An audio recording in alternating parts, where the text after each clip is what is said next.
नमस्कार मंडळी, माझ्याकडे ह्या कुंडीत मी पुदिना लावलेला आहे. त्याच्यातील बराचसा पुदिना हा खराब झाल्यामुळे मी काढून टाकला आणि याच्यात छोट्या छोट्या गोगलगाई ह्या बऱ्याच प्रमाणात झालेल्या होत्या.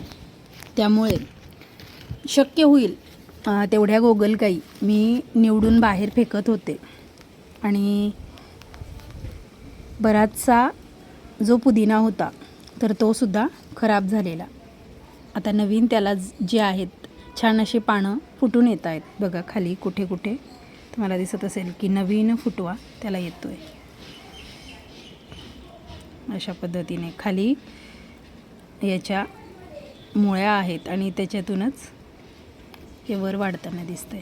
आता गोगलगाई ज्या आहेत तर त्या कमी व्हाव्यात, तर ह्यासाठी मी बरेच उपाय शोधलेत. तर जी काकडी असते की नाही आपण खातो आणि वरचा आणि मागचा भाग आपण फेकून देतो. तर ती काकडीची स्लाईस आपण अशा पद्धतीनं ह्या कुंड्यांमध्ये ठेवली तर बघा ह्या गोगलगाई याला चिपकून एका ठिकाणी जमा होतात. आणि तुम्ही बघू शकतात की काकडीची चकती ही त्यांनी पूर्णपणे मधून पोखरून काढलेली आहे बघा. तर गोगलगाईंनी ही खाल्लेली आहे. किती बारीक बारीक गोगलगाई त्याच्यात झालेल्या आहेत आणि इथंसुद्धा या जमा झालेल्या तुम्हाला दिसत असतील. अगदी छोट्या आहेत. तर आता मी काय करणार की ह्या सगळ्या गोगलगाई ज्या आहेत त्या बाहेर फेकून देणार.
तर याच्यात मी सगळ्या ज्या गोगलगाई आहेत त्या काढून घेतल्यात.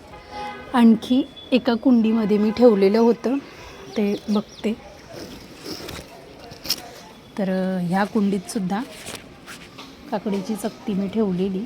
बघूयात त्यातसुद्धा गोगलगाई जमा झाल्या आहेत की नाही. तर बघा इथंसुद्धा गोगलगाई ज्या आहेत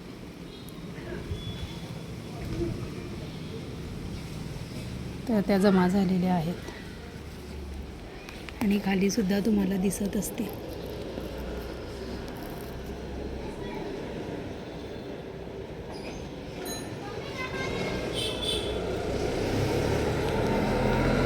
इथंसुद्धा मी आळूंच्या पानामध्ये ठेवलेली. याच्यात कमी गोगलगाई होत्यात पण बघूयात. तर याच्यातसुद्धा 1 ते 2 अगदी बारीक आहे.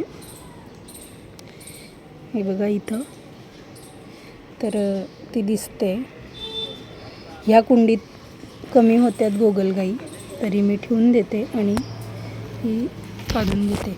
तर तुम्हीसुद्धा नक्की अशा प्रकारे उपाय करून बघा. गोगलगाई या नक्कीच कमी होतील. बघा इथंसुद्धा तुम्हाला गोगलगाई जी आहे ती अगदी मोठी दिसत असेल.